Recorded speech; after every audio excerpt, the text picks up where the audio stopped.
very difficult to learn. I understand how it can get a bit confusing, especially with the terms sounding so similar. Let's go over it again step by step to make it clearer. Assertion 1. An I am is a combination of unstressed and stressed syllables. Imagine you say the word resist. The first syllable re is unstressed, said lightly, and the second syllable sist is stressed, said with more emphasis. This pattern, where you have an unstressed syllable followed by a stressed syllable, is called an I am. Assertion 2. Atroshi is a combination of stressed and unstressed syllables. Now think of the word table. The first syllable ta is stressed, said with more emphasis, and the second syllable blay is unstressed, said lightly. This pattern, where you have a stressed syllable followed by an unstressed, is called atroshi. To help remember, I equals unstressed plus stressed, think of resist. Atroshi equals stressed plus unstressed, think of table. The key difference is in which syllable is stressed first. I am starts light, unstressed, and then strong, stressed. Trochi starts strong, stressed, and ends light, unstressed. If you practice with a few more examples, it might become easier to remember. Does this explanation help make things clearer? Yes, give me more examples.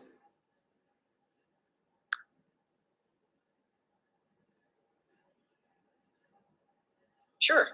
Let's look at a few more examples for each pattern. I am unstressed, bove.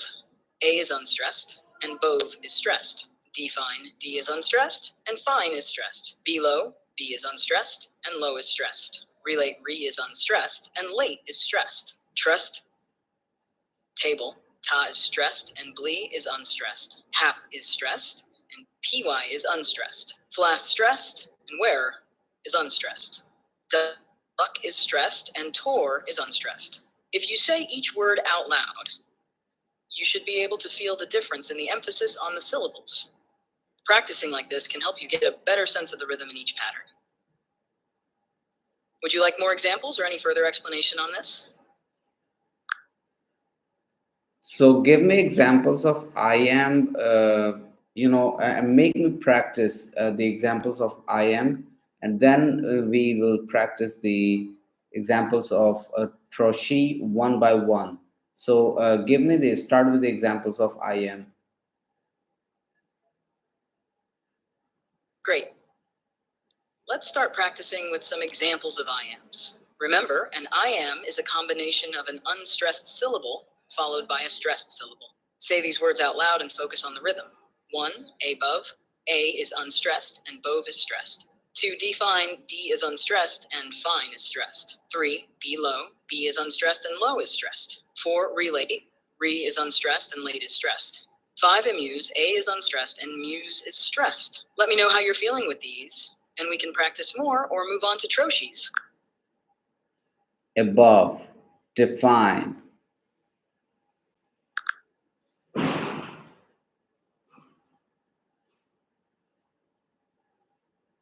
Let's move on to the troshi.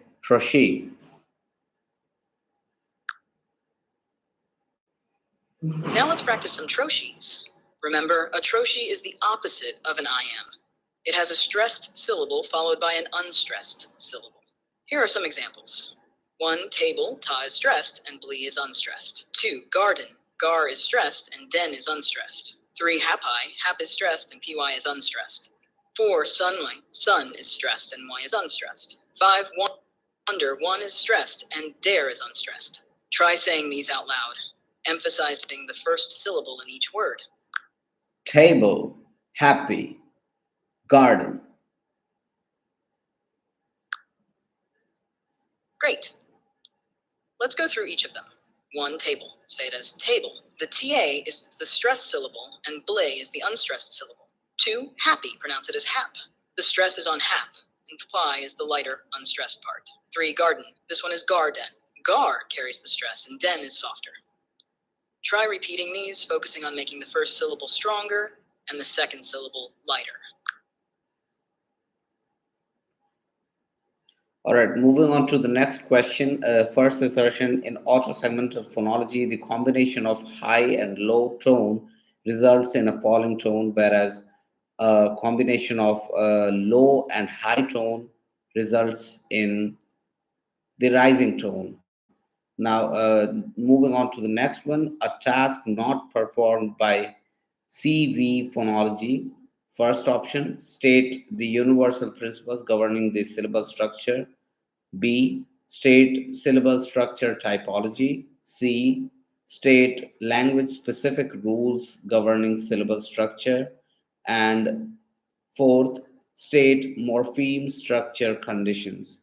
So, CV phonology, the incorrect statement is certainly the following: state morpheme structure conditions, because it does not talk about morphemes.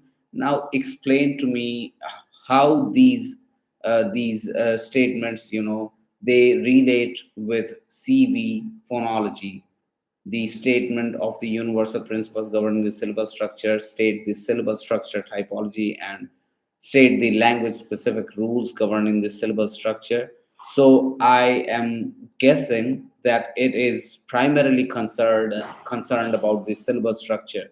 Now, give me a good amount of information about this so that I can understand it better and improve my memory retention regarding this CV phonology.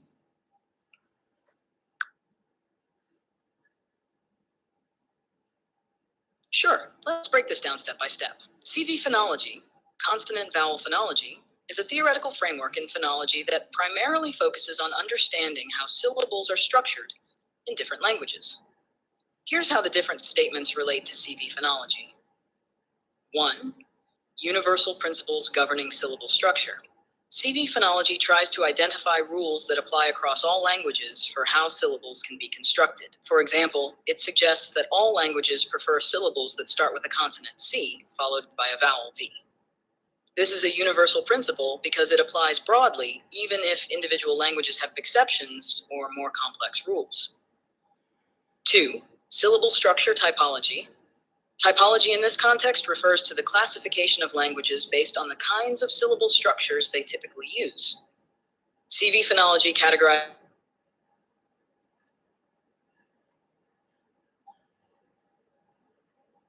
simple syllables like ta, mi, ki, while another might allow more complex structures like CCV, consonant vowel, as in sta or blue.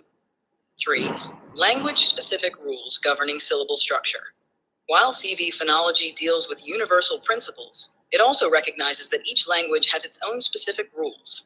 For example, English allows consonant clusters like star and street, but other languages might not. CV phonology would analyze these specific rules to understand how syllable structures vary from one language to another.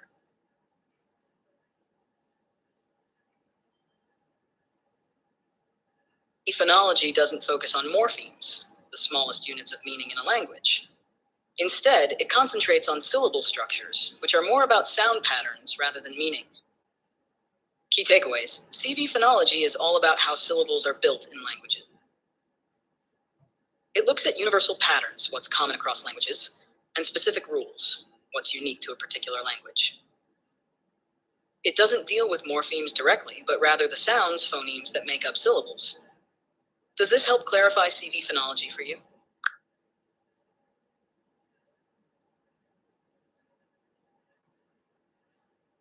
Yes, it certainly did. Now, moving on to the next question. One of these statements is false in the context of creating a tableau in the optimality theory.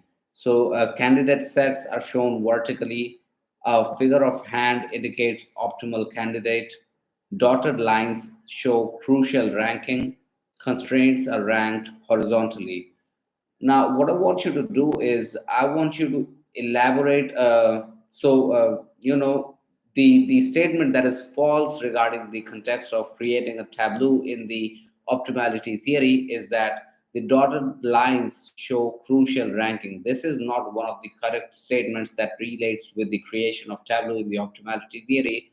Now, I want you to elaborate more in detail on why the other why and how the other statements relate with creation of tableau in the optimality theory, what optimality, what Tableau is in the optimality theory. What is optimality theory? Talk about everything, so that I have a comprehensive idea about these statements, as well as the optimality theory and the Tableau.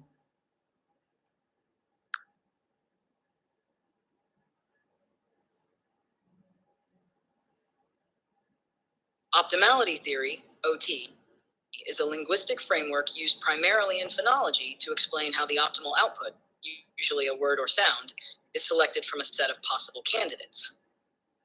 The theory operates on the idea that language consists of constraints. Languages Tableau is a constitute. crucial part of OT as it visually represents how these candidates are evaluated against the ranked constraints. What is a tableau in optimality theory?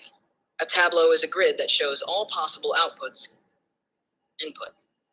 These candidates are listed vertically, and the constraints are listed horizontally across the top of the tableau. The purpose of the tableau is to determine which candidate is optimal based on how well it satisfies the constraints. Key elements in a tableau. 1. Candidates. These are shown vertically in the tableau. Each candidate represents a possible output form. The optimal candidate is typically marked with a figure of a hand or a check mark to indicate that it is the best choice according to the constraints. 2. Constraints.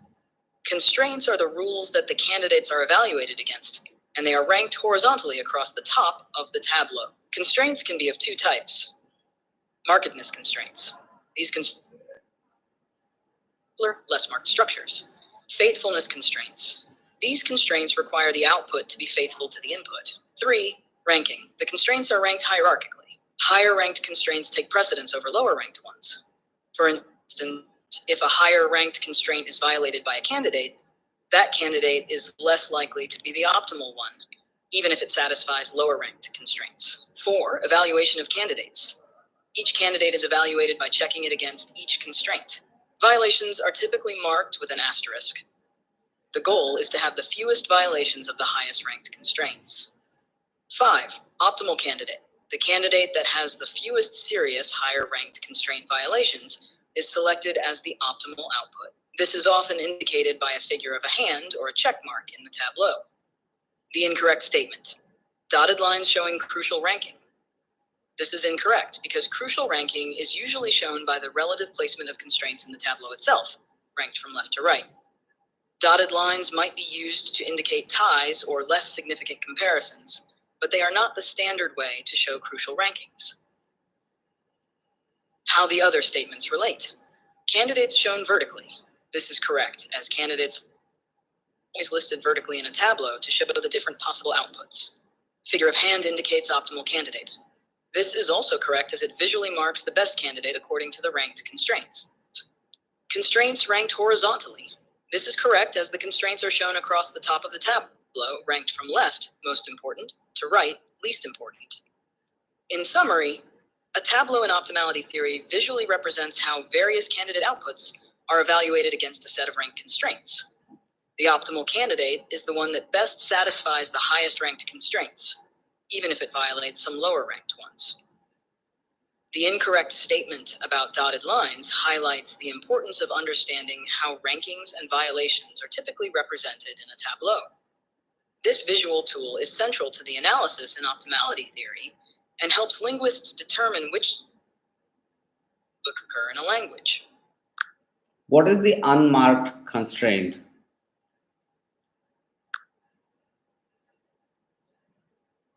In optimality theory, an unmarked constraint typically refers to a constraint that is less strict or less restrictive compared to other constraints. These constraints are often seen as more permissive and less demanding, allowing a wider range of linguistic forms. They are usually ranked lower in the hierarchy compared to constraints, which are more specific and restrictive. To break it down, marked constraints. These constraints prefer simpler, less complex structures. For example, constraints that enforce the avoidance of complex consonant clusters or unusual vowel combinations are considered marked. They are ranked higher because they prefer more common, less complex linguistic forms. Unmarked constraints.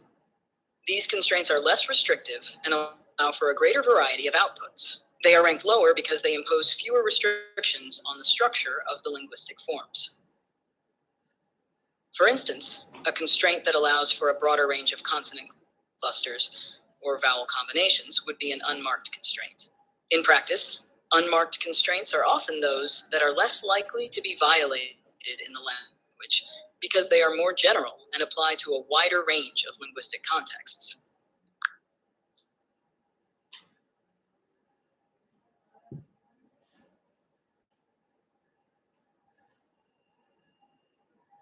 Now, the next question is that cerebral dominance hypothesis postulates that language is primarily the responsibility of one cerebral hemisphere, that is the left in the right-handed population.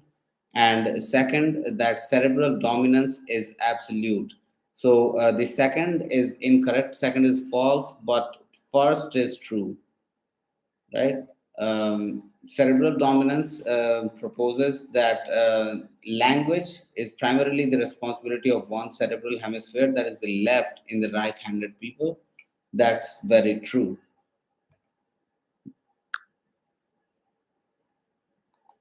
Yes, you're correct. The cerebral dominance hypothesis suggests that in right-handed individuals, language functions are predominantly managed by the left hemisphere of the